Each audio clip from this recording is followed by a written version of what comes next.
भूर्भुवस्वः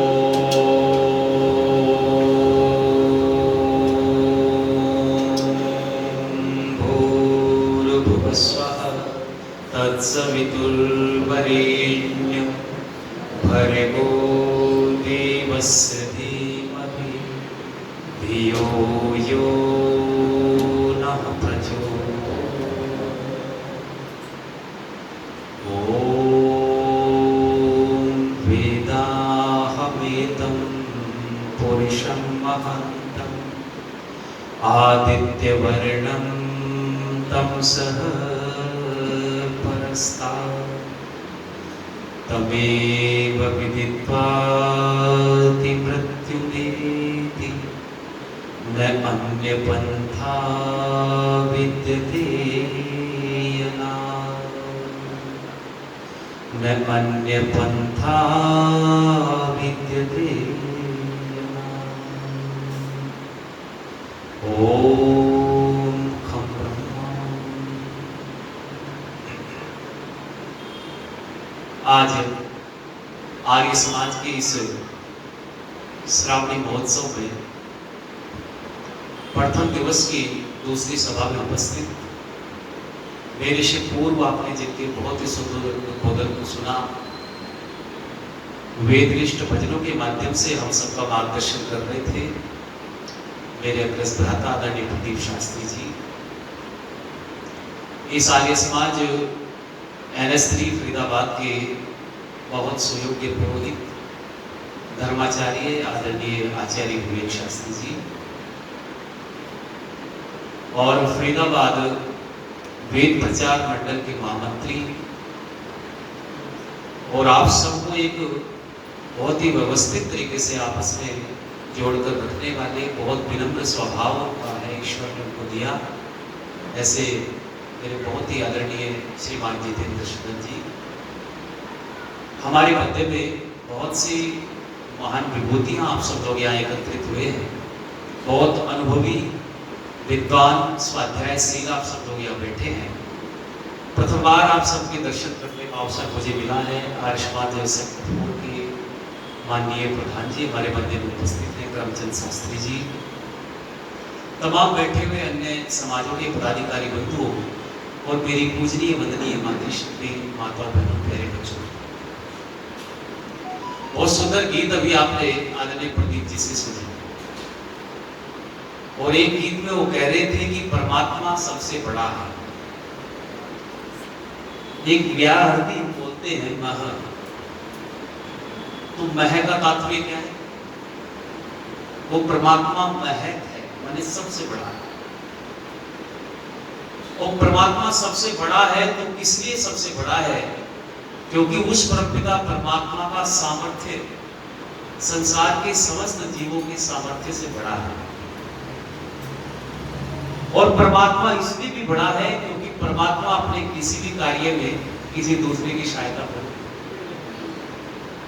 इसलिए परमात्मा को शक्तिशाली कहा गया और परमात्मा के लिए कई सारे विशेषण स्वामी दयानंद सरस्वती ने आर्य समाज के नियम बनाए। तो दूसरे नियम को बनाते समय उन्होंने परमात्मा को बताया कि वो कैसा है।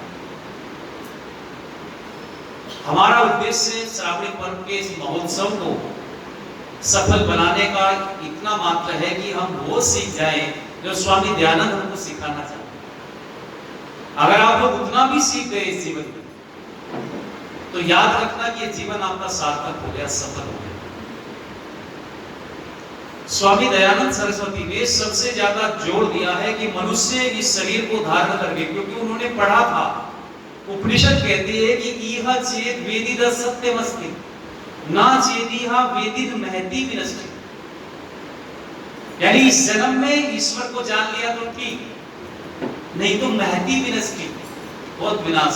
पता नहीं आगे मनुष्य का शरीर मिले। लेकिन आप विचार कर सकते हैं और आप जान सकते हैं इस बात को, ये सत्य है, आपके हाथ में है। हम पल पल, मैंने प्रातःकाल भी बोला था कि आप निरीक्षण करते रहें। यदि आप ठीक ठीक कर्म करेंगे तो ये वेद कहता है, ईश्वर कहता है कि यदि आपने शुभ कर्म अत्यधिक किए तो निश्चित रूप में किसका शरीर मिलेगा? वो मनुष्य। ये हमारी कर्म व्यवस्था।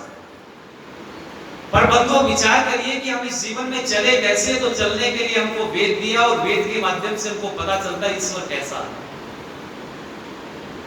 वेद में एक मंत्र आता है यजुर्वेद में 40वें अध्याय में 8वां मंत्र है और मंत्र कहता है स प्रियगात शुक्रम अपायम अवर्णम अस्नाविरम शुद्धम अपाप विद्धम कबीर मनीषी परिभू स्वयं भू याथा तथ्यतो अर्थात वेदधात शाश्वती समाप्त। अब इस पूरे मंत्र की मैं व्याख्या नहीं कर रहा, लेकिन इसमें एक शब्द आया है और उस शब्द में परमपिता परमात्मा के बारे में बताया कि वो शुक्रम है। शब्द है शुक्रम और उसके ठीक आगे का शब्द आया अपायम है। मैंने शुक्रम ये है कि तीव्र गति से काम करता है और इतनी तेज गति से काम करता है कि परमात्मा के अलावा कोई इतनी तीव्र गति से काम नहीं कर सकता। तो एक दिन मैं व्याख्यान दे रहा था तो कुछ लोग कहने लगे कि परमात्मा जितनी तेज गति से काम करता है हम उससे भी ज्यादा तेज गति से काम करते हैं, हमारा मन तेज गति से काम करता है। हमने कहा कैसे?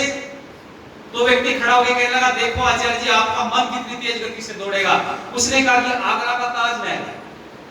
तो मुझसे बोला कि कहां पहुंच गए? मैंने कहा ताजमहल पहुंच गए।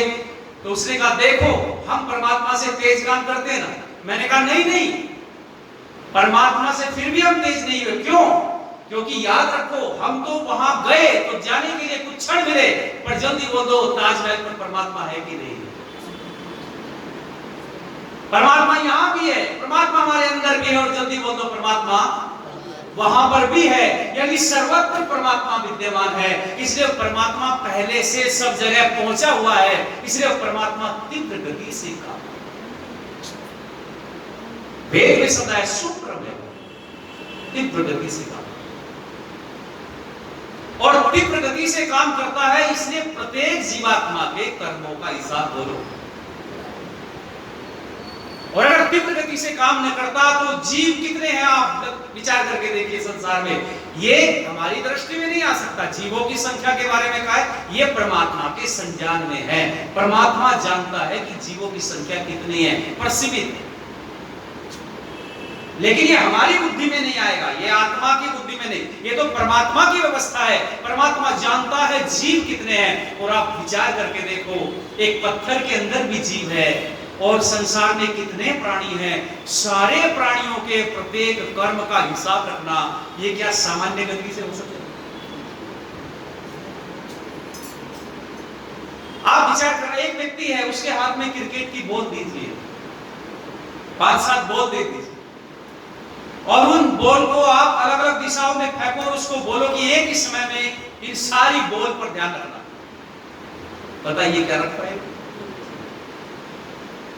एक सामान्य व्यक्ति का सामर्थ्य नहीं है 5-7 क्रिकेट की बॉल को चारों दिशाओं में अपने आगे पीछे फेंक करके एक समय में 4 को 5 को 6 को 7 10 बॉल को देख नहीं सकता है। पर बंधुओं विचार करो कितनी सारी असंख्य जीवात्माएं हैं, उन सब को परमात्मा देख रहा है, परमात्मा जान रहा है और जान करके ठीक ठीक कर्मों का फल बोलो।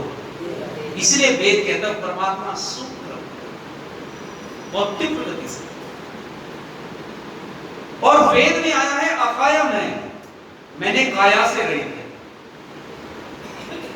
अच्छा विचार करके देखो जिस समय वाममार्ग फैल रहा था या जिस समय बड़े बड़े वेद के पढ़ने वाले मनीषी लोग चिंतक लोग थे, ये वेद के मंत्र तो उस समय भी थे।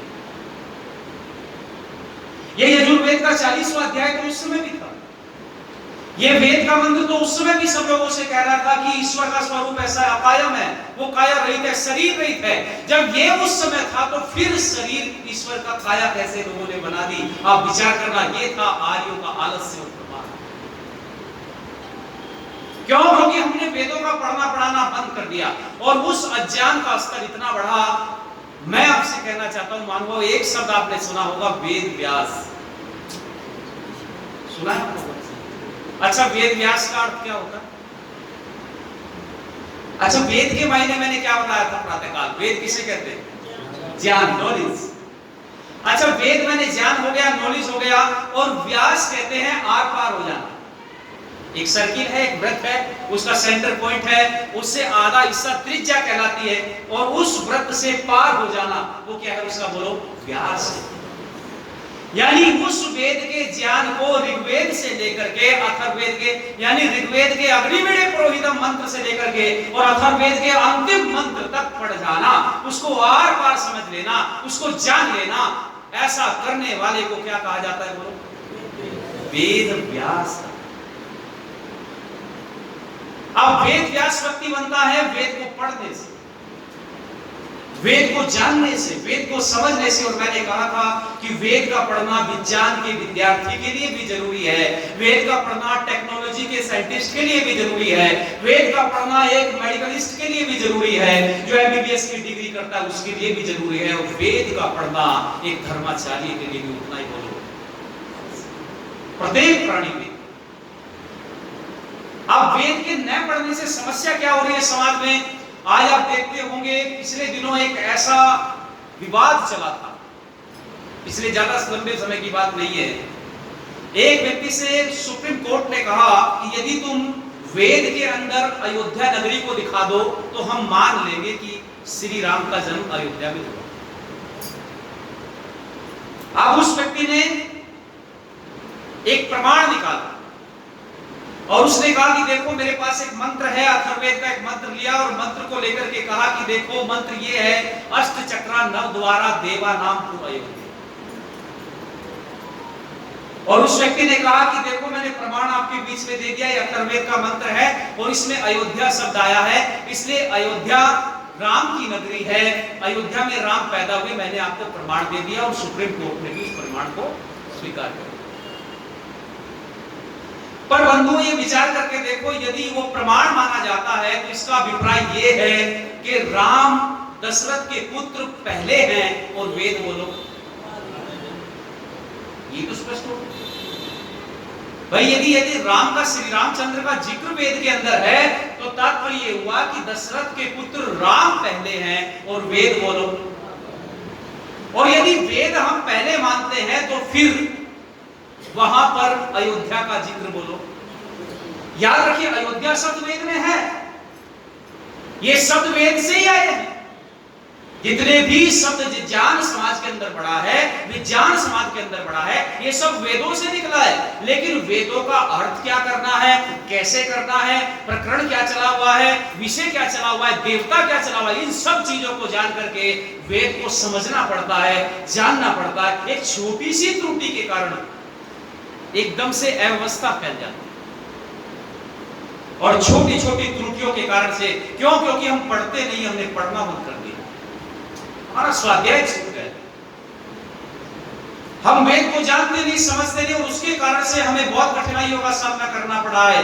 आप विचार करके देखो, एक दिन एक व्यक्ति मुझे कहने लगा, वो कहने लगा आचार्य जी ये जो गायत्री मंत्र बोलते हैं तत्सवितुर्वरेण्यम, इसमें आप कहते हैं 23 अक्षर होते हैं, पर इसमें तो 24 अक्षर होते हैं। मैंने कहा इसमें 24 अक्षर होते हैं कैसे, आपने गिन करके देखा? तो व्यक्ति कहता है कि हाँ मैंने गिन करके देखा है। व्याकरण कहती है कि क्या करें, जिस समय मंत्र पाठ कर रहे होते आधी मात्रा हो तो मात्रा आधी और बढ़ा करके उसको पूरी कर लो, और वरेण्यम की जगह बोल देते हैं वरेण्यम। देखा आपने, बहुत सारे लोग उच्चारण करते हैं तत्सवितुर वरेण्यम बोलते हैं। वरेण्यम अशुद्ध है, शुद्ध शब्द क्या है बोलो, वरेण्यम। अब वरेण्यम यदि बोल दिया तो मात्रा बढ़ गई। अब याद रखना जो गायत्री मंत्र है उसमें 23 अक्षर है, लेकिन गायत्री भी दो तरह की है, एक नृजित गायत्री है और एक त्रिभक्त गायत्री। नृजित गायत्री में 23 अक्षर हैं, और जो बृहद गायत्री है उसमें बोलो 24 अक्षर हैं। और गायत्री एक छंद है, इस छंद में जो तत्सवितुर है उसमें 23 अक्षर है, और विश्वानि देव भी गायत्री मंत्र है, उसमें जल्दी बोल दो कितने अक्षर है, 24 अक्षर। ये हमें समझना पड़ेगा, इसको पढ़ना पड़ेगा, एक कॉन्सेप्ट हमें देखना पड़ेगा। याद रखिए वेद को समझने के लिए, मंत्रों को समझने के लिए किन चीजों की जरूरत पड़ती है आप विचार करके देखेंगे। हमने अपने गुरुओं से सीखा, मनीषियों से सीखा, उन्होंने उनके गुरुओं से सीखा, ऋषियों से लोगों ने सीखा। कहते हैं कि मंत्र दृष्टारः ऋषि। जो मंत्र का दृष्टा होता है वो क्या कहलाता है गुरु? ऋषि कहलाता है। वेद को जब आप उठा करके देखेंगे, वेद के मंत्रों को पढ़ करके देखेंगे, तो मंत्रों का पूर्वार्ध हिस्सा है, उत्तरार्ध हिस्सा है, और उसके नीचे कुछ लिखा रहता है। पढ़ा है? क्या लिखा रहता है? वेद के मंत्रों के नीचे ऋषि लिखा है, छंद लिखा है, देवता लिखा है, स्वर लिखा है, इतना कुछ उसके नीचे लिखा रहता है। याद रखिए, इन चीजों को देखे बिना, इन चीजों को जाने बिना जो वेद को पढ़ेगा वो ऐसे ही अनर्थ करेगा जैसे उस व्यक्ति ने सुप्रीम कोर्ट के सामने खड़ा होकर के। अर्थ करना पड़ता, देवता को समझना पड़ता। देवता क्या है? व्हाट इज देवता? देवता माने सब्जेक्ट, देवता माने विषय। और याद रखिए, देवता कहीं पर बदला है, कहीं पर ऋषि बदला है, कहीं पर ऋषि और देवता समान है तो छंद बदला है, और कहीं पर देवता ऋषि और छंद समान है तो स्वर बदल गया है। यानी कुछ न कुछ कहीं पर बदला हुआ है। बदला हुआ है तो इसका कारण यह है, मंत्र हमें एक सा लगता है पर वो कहीं ना कहीं उसका अर्थ बोलो भिन्न होता है। आपको जानकर हैरानी होगी, गायत्री मंत्र वेद में 3 से 4 बार आया। यजुर्वेद में भी आया और ऋग्वेद में भी। पर आप ध्यान से देखेंगे कि जितनी बार आया है उतनी बार कहीं ना कहीं देवता बदला है। कैसे? आप पूछेंगे देवता क्या होता है? सब्जेक्ट। एक मंत्र बार बार जिस समय विवाह संस्कार होते हैं, आप सब लोगों ने यदि ध्यान दिया हो थोड़ा सा भी, तो पुरोहित एक मंत्र पढ़वाता है दोनों से, वर वधू से, और वो हृदय स्पर्श कराता है। और हृदय स्पर्श करा करके बोलता है कि मम चित्तम अनुचित्तम ते अस्तु, मम वाचम एक वना प्रजा प्रतिष्ठा न्यूनत्व वैयम। अब यहां इस मंत्र में एक शब्द प्रयोग किया गया है, प्रजा प्रतिष्ठा। मैंने इस मंत्र का देवता कौन है बोलो? प्रजापति। अब देखो, यही मंत्र है, सेम, बिल्कुल सेम जोकर को, केवल देवता बदला है। यही मंत्र जो उस समय वहां विवाह संस्कार के समय वर वधू के लिए बोला जा रहा है, वहां कह रहे हैं कि आप दोनों वर वधू गृहस्थ आश्रम में प्रवेश कर रहे हैं। किसके लिए? सुप्रजा को उत्पन्न करने। तो वहां देवता प्रजापति है। पर यही मंत्र जिस समय गुरुकुल में ब्रह्मचारी प्रवेश करता है, उस समय आचार्य अपने ब्रह्मचारी का प्रवेश कराते समय हृदय स्पर्श करके बोलता है। वहां प्रजापति देवता था, अब देवता बदल गया, अब देवता हो गया बृहस्पति। मम चित्तम अनुचित्तम ते अस्तु, मम वाचम एक मना जुस्वा बृहस्पतिष्ठवा न्यूनत्व। अब अगर अनाड़ी व्यक्ति इस मंत्र को पढ़ेगा तो वहां गृहस्थ प्रकरण में इसको जोड़ देगा और अनर्थ हो जाए, क्योंकि वहां प्रजापति देवता है सुप्रजा के लिए, और यहाँ बृहस्पति देवता है वो तो शिक्षा के लिए। यहाँ शिक्षा का प्रकरण चल रहा है और वहां बोलो गृहस्थ का प्रकरण चल रहा है। यदि देवता को समझने में हमने गड़बड़ कर दी है तो वेद को समझने में। और यही कारण बना कि समाज के अंदर बिना पढ़े बिना जाने अविद्या बढ़ती चली गई, अज्ञान समाज में। और इस अज्ञान के बढ़ जाने का दुष्परिणाम यह हुआ कि हम लोग ठीक से वेद को समझ नहीं पाए, और वेद को न समझने के कारण हमने अर्थों के अनर्थ आरंभ कर दिए हैं। और उन अनर्थों का दुष्परिणाम यह हुआ कि समाज की आस्था वेदों से विलुप्त होती चली गई। और वेद की आस्था विलुप्त हो जाने के कारण जो पढ़े लिखे लोग हैं, बुद्धिमान लोग हैं, जो वेद को जानते समझते हैं, वेद के प्रति आस्था भी रखते हैं, लेकिन कपोल कल्पनाओं के कारण कहते नहीं कि हम वेद के अनुयायी हैं। समाज में कैसा भ्रष्टाचार पड़ता है। अच्छा, वेद की मैं संख्या आप लोगों से पूछूं कितनी है? 4। अच्छा, 4 ही क्यों है? कभी आपने विचार किया इस बात? वेद की विभाग 4 ही क्यों है? इसलिए 4 है, याद रखना। 4 चीजें जीवन में उत्थान के लिए, मोक्ष के लिए 4 चीजें बहुत महत्वपूर्ण है। यानी उन चारों भागों के चारों विषय। जो ऋग्वेद है, जल्दी बोलो, ऋग्वेद का विषय क्या है? ज्ञान, नॉलेज। जो यजुर्वेद है, यजुर्वेद का विषय क्या है? बोलो, कर्म। और जो सामवेद है उसका विषय उपासना, और जो अथर्ववेद है उसका विषय बोलो, विज्ञान। और ये चारों चीजें आपके पास में हैं, चारों चीजों की जानकारी यथार्थ रूप में आपको है, चारों चीजों का समन्वय आपके पास में है। याद रखना, तभी आपके जीवन की सर्वांगीण उन्नति हो सकती है। इसलिए चार विभाग बहुत महत्वपूर्ण है। पहली चीज है ज्ञान, क्योंकि बिना ज्ञान के कर्म बोलो, इसलिए प्रथम स्थान पर ऋग्वेद और ऋग्वेद का विषय दिया है ज्ञान। किसी भी चीज की जानकारी होनी चाहिए, किसी भी चीज की नॉलेज होनी चाहिए। जब नॉलेज होगी तभी कर्म व्यक्ति कर पाएगा, और बिना नॉलेज के कर्म करेगा तो ऐसे पिटेगा जैसे युधिष्ठिर पिटे।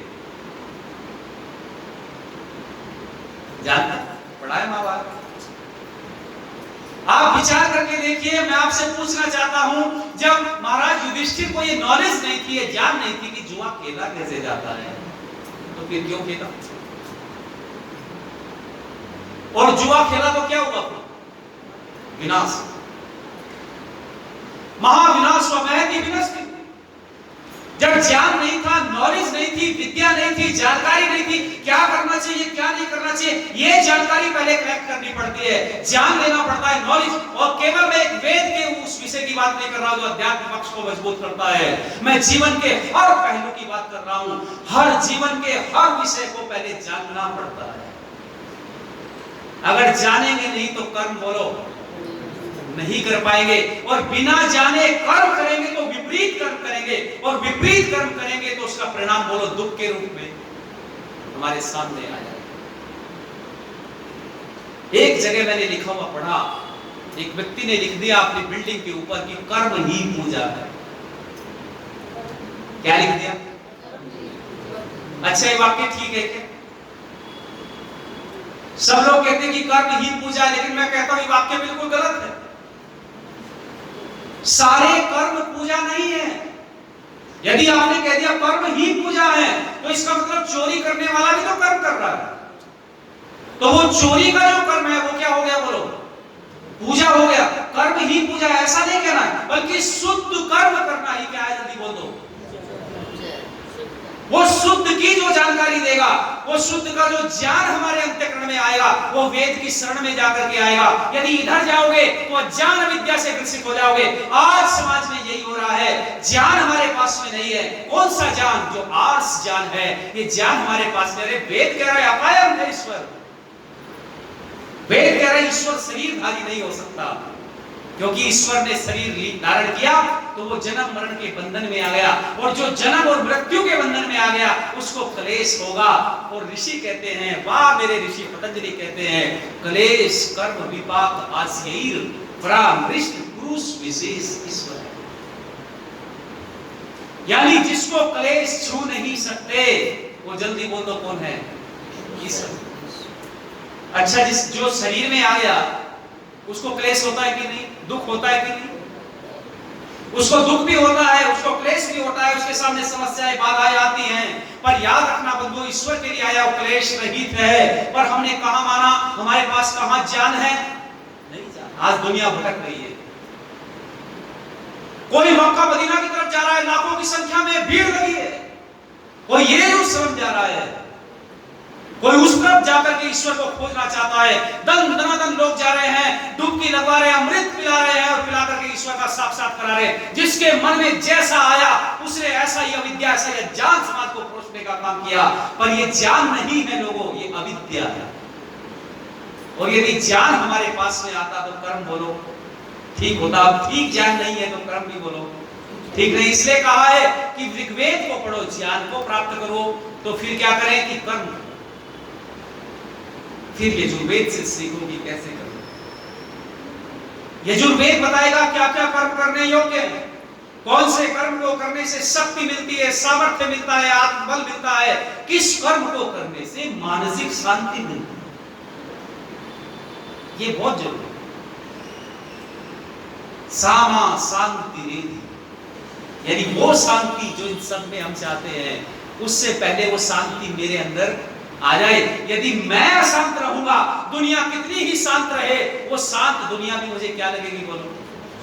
अशांत लगेगी। यदि मैं अंदर से शांत नहीं हूं, मेरा मन अंदर से शांत नहीं है, मेरी स्थिति शांति वाली नहीं है, तो मैं शांत हो नहीं सकता। इसलिए याद रखिए, ज्ञान हमको ये सिखाता है और उसके पश्चात कर्म करो। पर याद रखिए, आप ज्ञानी भी बन गए, आप कर्म भी करने लगे, पर एक ज्ञानी व्यक्ति कर्म करेगा, लेकिन उस कर्म में ऊर्जा कैसे लाए, उस कर्म को करने में ताकत कैसे लाए, उस कर्म को करने में आत्मबल कहां से लाए, तो कहते सामवेद पढ़ो,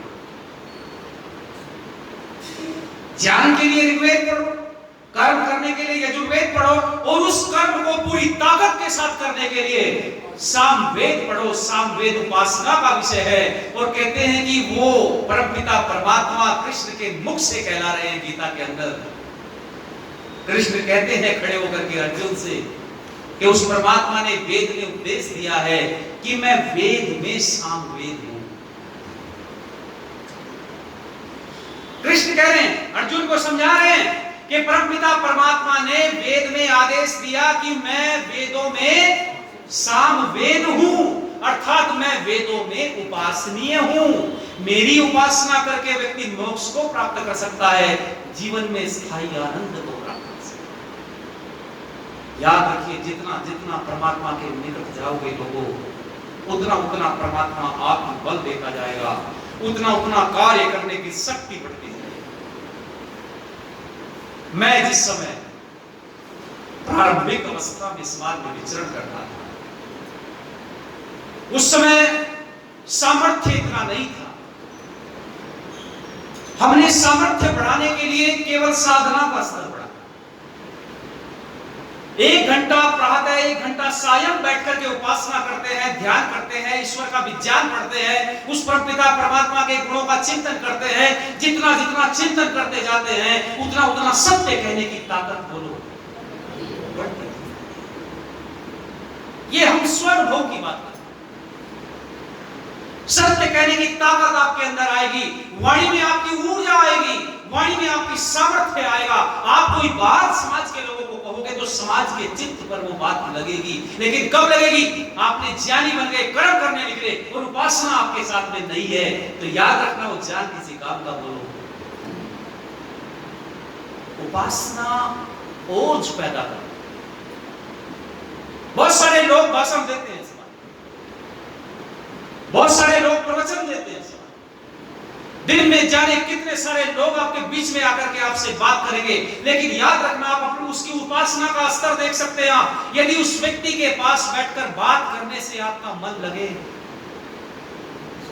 आपको ऐसा लगे कि हाँ, मैं इसके साथ बैठ करके कुछ विचार विमर्श कर लूं, इसके साथ बैठ करके कुछ चर्चा कर लूं, इसके पास बैठ करके कुछ जान लूं, कुछ सुन लूं, कुछ समझ लूं और कुछ अपनी बता दूं, ऐसी आपकी आत्मा संकेत करे तो आप मान लो व्यक्ति उपासना की स्थिति में। ये उपासना हमको आत्मबल देता है, पर याद रखना, उपासना भी आपके पास से आ गई, लेकिन कहते हैं कि विज्ञान यदि नहीं है तो उपासना तो आप पत्थरों की भी कर सकते हैं, उपासना को आप गलत तरीके से भी कर सकते हैं, क्योंकि विज्ञान वही है। एक तो ज्ञान होता है, अर्थात एक विद्या है, नॉलेज है, और एक विज्ञान माने विशेष ज्ञान है। इसलिए ऋग्वेद के साथ में अथर्ववेद को कनेक्ट किया गया है, अथर्ववेद को जोड़ा गया है, और उस अथर्ववेद को जोड़ करके बताने का प्रयत्न किया गया कि लोगों, विज्ञान बहुत महत्वपूर्ण है। जहां विज्ञान नहीं होता वहां याद रखना, आस्था तो होती है, पर वो आस्था को डुबा देती है। आज आर्यवर्त में यही हो रहा है, हमने धर्म से विज्ञान को अलग कर दिया है, जिसके कारण से आज समस्याएं समाज के अंदर बढ़ती जा रही है। आप विचार करिए, आपको आश्चर्य होगा एक चीज और जान करके, कैसे कैसे लोगों ने अर्थ किए, और जब मैं पढ़ता हूं मैं आश्चर्यचकित हो जाता हूं। अथर्ववेद में एक सूक्ति आती है, और अथर्ववेद की सूक्ति क्या कहती है कि कुमारी का पाद घातेन तत्क्षणम म्रियते फणी। और एक व्यक्ति ने इसका अर्थ किया है कि कुमारी कन्या के आघात से सांप भी तुरंत मर जाता है। लेकिन अर्थ क्या था इसका? आयुर्वेद की सूक्ति का अर्थ क्या है, जरा सुनिए। कहते हैं कुमारी का पाद घातेन। अब कुमारी का किसे बोलते हैं? घृत कुमार को। कहते हैं घृत कुमार की जो जड़ होती है, उस जड़ को अग्नि में जलाने से क्या हो जाता है? जब उसकी अग्नि जलती है तो शीशे की भस्म, खड़ी कहते हैं शीशे को, उसकी भस्म अति शीघ्र तैयार हो जाती है। घी कुमार की जड़ को अग्नि में जलाने से शीशे की भस्म अति शीघ्र तैयार की जाती है। यह आयुर्वेद की सूक्ति थी, लेकिन क्या कर दिया? एक कुमारी कन्या के पैर के आघात से सांप भी मर जाता। अब आप विचार करिए कैसा स्तर बन गया बुद्धि का।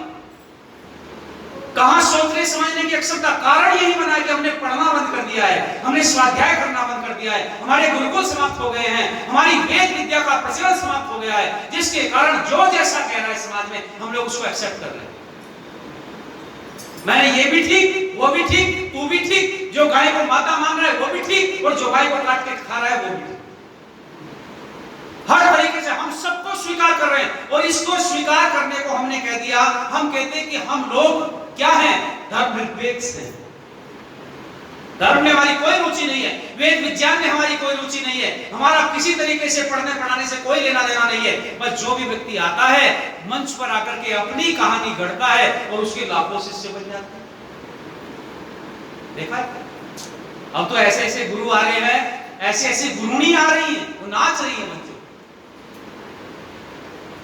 और जितना वो नाच रही है उतने ही भक्तों की संख्या। और आप विचार करिए, वेद के पढ़ने लिखे विज्ञान वाले व्यक्ति की, जिसने अपना जीवन लगाया वेद को पढ़ने में, उस वेद को समझने में, अपना पूरा जीवन खपा दिया उसी में, उस व्यक्ति की बात को सुनना नहीं चाहता। लेकिन याद रखिए, यदि अपने जीवन में आप उन्नति चाहते हो, अपने जीवन को संस्कार युक्त बनाना चाहते हो, समस्त दुखों से बचना चाहते हो, तो वेद की शरण में आना पड़ेगा और इस पाखंडों से बचना पड़ेगा। एक मंत्र आता है, उद्बुद्धि स्वाग्ने, अग्नि को प्रदीप्त कर। तो उद्बुद्धि स्वाग्ने से बुद्ध शब्द लेकर के उसको बुद्ध ग्रह के साथ जोड़ दिया लोगों। एक शब्द आता है शन्नो देवी अभिष्टय, उसको शनि ग्रह के साथ, और ये जोड़ने वाले आपके अंदर गांठ के पूरे गुरु हैं। और ये जैसे जोड़ते जा रहे हैं वैसी मूर्तियां बनती जा रही हैं, और उसी प्रकार से समाज उनके पीछे पीछे चलता है। अर्थ कुछ होना था उसका बोलो अनर्थ करते हम चले गए हैं। हम वेद को कहां समझ पा रहे हैं? हम वेद को जानते नहीं ना, हमने जानने का प्रयत्न किया ना प्रयास किया है हमको। मैं क्या लोगों को बताऊं महानुभाव, बहुत कुछ बताने को है, लेकिन इतना जीवन में अपनी गांठ लगाइएगा कि हम लोग वेद के भाष्य को जरूर पढ़ें एक बार अपने जीवन में, दर्शनों के सूत्रों को पढ़ने का प्रयत्न करें, ऋषियों के उपनिषदों की जो चर्चाएं हैं, जो वही चर्चा वेद के मंत्रों को जब लोगों ने पढ़ना बंद किया तो फिर छोटे छोटे सूत्र बनाए गए ऋषियों के द्वारा, उनको दर्शन कहा गया। फिर उनको भी लोगों ने पढ़ना बंद किया, तो फिर ऋषियों ने सरल मार्ग निकाला कि अपने शिष्यों से संवाद करते थे, बातचीत करते थे, और खेल खेल में उनको ज्ञान विज्ञान की विद्या देते थे, उसको उपनिषद कहा गया, उनको कलेक्ट किया। पर न तो हमने वेदों को पढ़ा, न दर्शनों को पढ़ा, न फिर उपनिषदों को पढ़ा। अरे इतना सरल कर दिया, उसके पश्चात उपनिषदों की भी सरल व्याख्या कर दी, इतनी सारी पुस्तकें समाज में आ रही है, लेकिन आज हम उनको भी नहीं पढ़ना चाहते हैं। हम बहुत सारा समय ऐसे ही एंजॉय करने में, सैर सपाटा करने में खर्च करते हैं, पर स्वाध्याय में देश मात्र भी समय है। यही हमारी सबसे बड़ी, और इस कमी को हम दूर करें। मैंने प्रातः काल भी कहा था, अब भी कह रहा हूं कि इस श्रावणी के पर्व पर, इस श्रावणी के महोत्सव में हम वेद विज्ञान को जानने का प्रयत्न करें।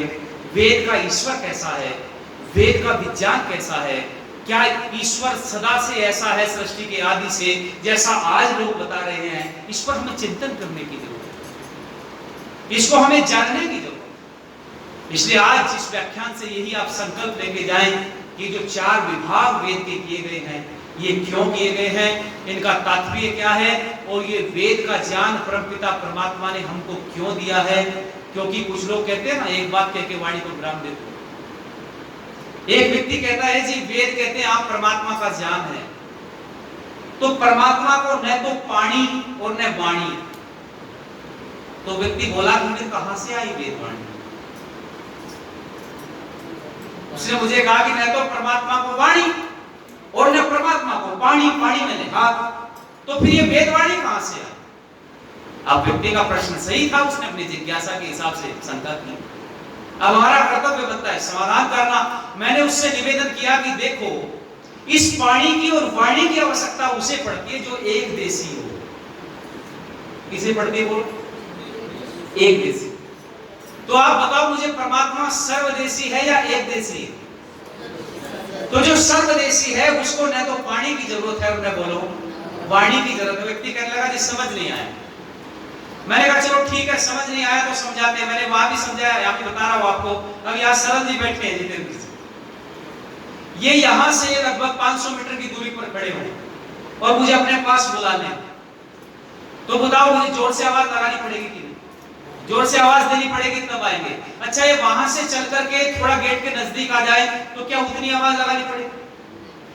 कम लगानी पड़ेगी। अच्छा, ये वहां से उठ करके बिल्कुल मेरे नजदीक आ जाए तो और भी कम, और बिल्कुल मेरे कान के नजदीक आ जाए तो और भी कम। अब जल्दी मुझे बता दो, मैंने उससे भी पूछा था, आपसे पूछता हूं, परमात्मा खाली बाहर है या हमारे अंदर भी है? जब अंदर भी है तो परमात्मा वेद का ज्ञान बोलो अंदर से दे। परमात्मा अंदर बैठा है, उसको वाणी की जरूरत नहीं है, उसको पानी की जरूरत नहीं है, हृदय में बैठा है परमात्मा। जीवात्मा भी वही है, परमात्मा भी वही, वही से प्रेरित कर रहा है। और मनुष्य तम ऋषियों को, 4 ऋषियों को, अग्नि वायु आदित्य अंगिरा, चारों को वेद का ज्ञान दिया और उन चारों को देकर के कहा कि जाओ इसका प्रचार करो, प्रसार करो, जन जन में इसको फैलाओ। और फैलाने से ये श्रुति कहलाया। और फैलाते फैलाते सबसे पहले एक व्यक्ति अब तक सृष्टि के आदि से और आज तक एक व्यक्ति ऐसे हुए जिन्होंने चारों वेदों को अद्योपांत पढ़ा, याद किया, कंठस्थ, और जिन्होंने कंठस्थ किया वो सामान्य व्यक्ति नहीं है। उनको कहा गया ब्रह्मा। क्या कहा गया बोलो? अच्छा, ब्रह्मा के भी लोगों ने कितने मुंह बनाए? अच्छा, इन्होंने बनाने वालों ने सोचा कभी कि जब सोते होंगे तो जिस तरफ से सोते होंगे उस तरफ से तो ये नाक तो बिल्कुल समाप्त होगी। पर याद रखना, ये बनाने का उद्देश्य ये नहीं है। 4 मुख किसी का नहीं होता।